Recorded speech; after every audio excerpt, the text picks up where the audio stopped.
Hello, everyone, and welcome to the Legacy Cafe podcast with your host, Robb Lucy. Robb is the author of the book, How Will You Be Remembered? A Guide for Creating and Enjoying Your Legacies Now. So grab yourself a cup of coffee and find yourself a seat in the Legacy Cafe. Here's Robb.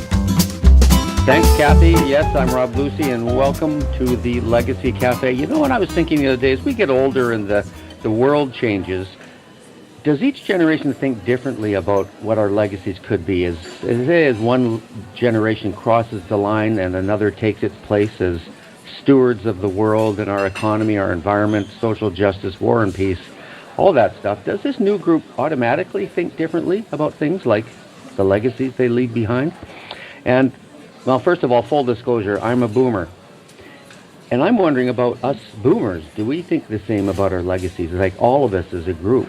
And when we go, will Generation X or the millennials or whoever follows them, will they think the same about legacies or will they think differently about them? We've got the man who can tell us. Michael Adams is president of the Environics group of research and communication consulting companies. He's written 6 books.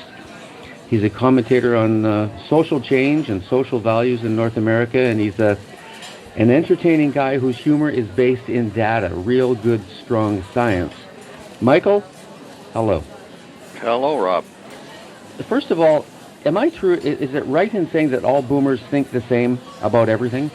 Well, they don't, and they're, our research studying social values of the population at large. But, you really ought to start with the boomers' parents because, there's the theory that we try to live up to the values of our parents. But in fact, that era of affluence after the Second World War did kind of create a little different sort of human. The baby boomer, not all of them actually, the defining baby boomer are the autonomous rebels. And they were people basically saying, okay, don't trust anybody over 30. These were the leading edge of people questioning religion, questioning patriarchy, questioning traditional values. And they were taught in the 50s when the early ones went to school to think for themselves. They came home at the age of maybe 14 to say, Mom and Dad, I don't believe this religion anymore. I'm not going to church. And Dad sat down and said, as long as you live in this house, you will go to Mass. You're describing my house because I was an altar boy and I didn't think I wanted to do it anymore, but that was not a decision for me. My dad said, I live with your mother and I want to have a happy marriage and you can do what you want once you leave this house. So that's essentially the world we came from, and it was a world that had been evolving over centuries. And, Christianity put a great emphasis on rewards in the afterlife. And I can recall, and Rob, maybe you can too, our grandmother at her funeral, the woman who lived a life of duty and self-sacrifice for her husband, for her children, for the church. When we buried her, we called her a saint. But boomer women said, okay, it's great for Ma and Grandma, but, I want to have self-fulfillment. There are things that I want to do, and I want to go to school. I want to be, in those days, I'm a teacher or a social worker. Within 15 years, that became a lawyer and a doctor and everything else. But so that mental posture of living a life of duty and self-sacrifice, of being motivated by guilt and noblesse oblige, that was the previous generation. And those are the kinds of values then that the baby boomers rejected. So there's a greater emphasis on immediate gratification, a great emphasis on fun, on spontaneity, and on questioning traditional authority. You wrote a book with the title, Staying Alive, How Baby Boomers Will Work and Play and Find Meaning in the Second Half of Their Lives. So let's direct this to legacy. Are we going to be a really legacy-oriented group or not? Okay, so let's say their charitable giving and so on has switched from leaving everything to your kids. So then they're thinking about other causes, and so, of course, the causes are not in the afterlife. The causes are in this life. And in Marshall McLuhan's Global Village, given in his day it was television, today, of course, it's the Internet, but as he said wisely, in the Global Village, we all become entirely connected to the other, and also have a sense of responsibility, feel a sense of responsibility to the other. And so when you see, you read the newspaper and you can read about 50,000 people, drowning in Bangladesh, you turn the paper and say, how did the Jays do last night?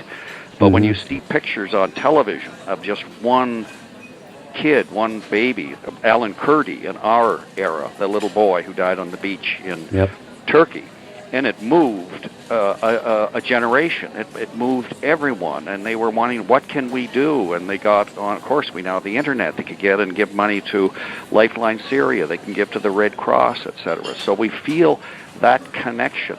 So that the emphasis then is more on the here and now, more on trying to improve the lot of our fellow human beings, all 7 or 8 billion of them. And so in their charitable giving, what I see with them is that, again, they're not giving out of a sense of duty or tradition. They're saying, we want to make a difference.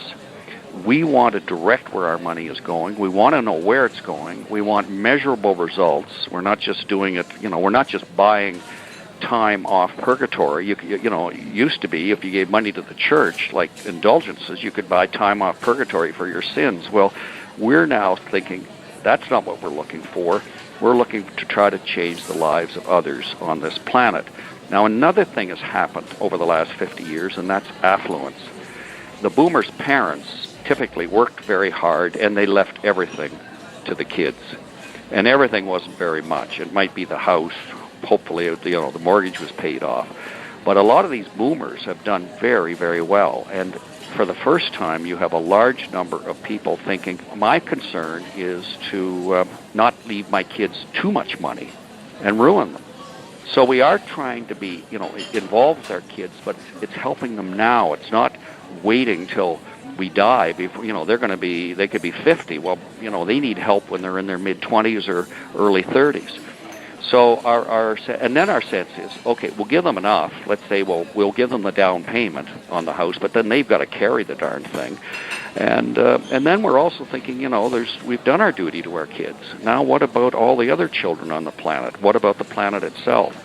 So you're getting a different sort of thinking, a strategic kind of a thinking on the part of baby boomers, and affluent baby boomers in particular, of thinking, well, okay, I do my duty to my family, but there's more than my family that I feel a connection to. The old saw that said 60's the new 40 or 70's the new 50. But we are living longer, so we're also thinking differently from our parents in that how are we going to live longer? Or are we going to have the dough, the money, to live as long as we think we're going to? And then we're not going to retire, I don't think, in the traditional sense. But I'm just still wondering, is the group of boomers, you've given a pretty rosy picture of us thinking of what we can do for the world and what we can do better for our kids and the environment and other people who don't live a North American kind of life, like Bangladesh. Is everybody thinking along those lines, or do we have to... No, not everybody's thinking that way. But we are thinking, remember, our parents, when they retired, let's say Dad retires at 65, he had another 10 years to go. So the idea that he felt, okay, I've earned a rest, and basically I'll just, exchange cliches with the guys at the golf club for 10 years. And his wife was quite pleased that he'd go off to the golf club, because she certainly didn't want him sitting around the house all the time. But they lived another 10 years. So there you get a whole different sense of what your life is going to be about. It's basically a rest and having good times, and maybe a martini at 5 o'clock with your buddies, or a beer after golf and so on. But now boomers are living 20 years after 65, and the better educated, healthier ones are living 30 years after 65. Well, if you've got a time horizon of 30 years, goofing off every day and just having fun and playing golf and all of that sort of thing, get a little boring. It's boring, and if you don't, the YMCA is this great motto: body, mind, and spirit. So they're starting to think, okay, I better start. First of all, I better take care of my body. So I got to start working out and hiking and doing all sorts of things. If I feel better, I'm going to actually be able to spend some time with my kids and my grandchildren. You've described well my parents' generation, the greatest generation, and how boomers differed from them. Just to go back, we define legacy in the book as something that, number one, connects you to people, enhances all your lives, uses your signature strengths, and makes you happier. And the key to our concept of legacy is that you can create them and enjoy them now. So you describe the boomers as being much more, is thinking differently from their parents. How will we think differently, or what will we push down an idea of serving the world and creating legacies to Gen X or the boomers, or Gen X or the millennials? Okay, so we've talked about, those autonomous rebels among the boomer generations. There is a group, these millennials, called engaged idealists. These are people that tell you what kind of a job do they want, and they say, I want a job that's meaningful. The baby boomers probably would have had a traditional job, like they would have been teaching or engineers or this or that. They would have done whatever was available. The engaged idealists, these are kids that actually will get together with other kids like themselves and start businesses. And they'll start social enterprises. And so they're just not looking for a job at the bank. And if they do go to the bank, they're going to say, okay, we've got this place has to be progressive, it's got to be engaged, diverse, others have to work here. By the way, you're going to have to teach me something. And also, this bank better be a good bank. And if it's not, I'm quitting, I'm going to leave. They'll leave in a second. The engaged idealist is, you're calling them a millennial. It seems we've jumped over a whole generation called Generation X, or have we? I could give you a profile of them. Essentially, they were less secure than were the baby boomer generation and the engaged idealists, because they, kind of growing up in the 70s, this was a time of stagflation, a time, we had oil crisis and so on. And so they produced a group that we call security-seeking ascetics. So they wanted to be successful. They want to, have a couple of kids, live in the suburbs, and they're kind of a quieter group. But the millennials who came after them, the ones born in, 1980 and after, it's kind of 80 to 1995, it's a much more robust generation, more out there, more confident. In fact, a lot of their parents would say they're crazily too confident. I'm going to fly the helicopter up a little bit, and because I want to bring it back to legacy and how generations think of legacy. I sense from you then a bit of optimism in that as we've moved down the line from our parents' generation, the great generation, to boomers, to X, to millennial, and whoever's following, each generation is becoming a little bit more aware of their distinct values and what drives them and what's important to them. Is that true, and is that going to bode well for the kids of the future who are going to say, what can I do to benefit the society I live in? The society is changing, technology, the economy, all of those sorts of things are changing, but you do get people kind of left behind, and it depends on the kind of society. Is the society one that's going to really work on and try to help the people who've left behind and help them find meaningful employment and other engagements in life, or are they going to be left behind and then potentially be kind of a backlash against those who are successful? What legacy that you've created and are enjoying now, what are you going to leave behind that will continue to positively affect lives that you could call a legacy?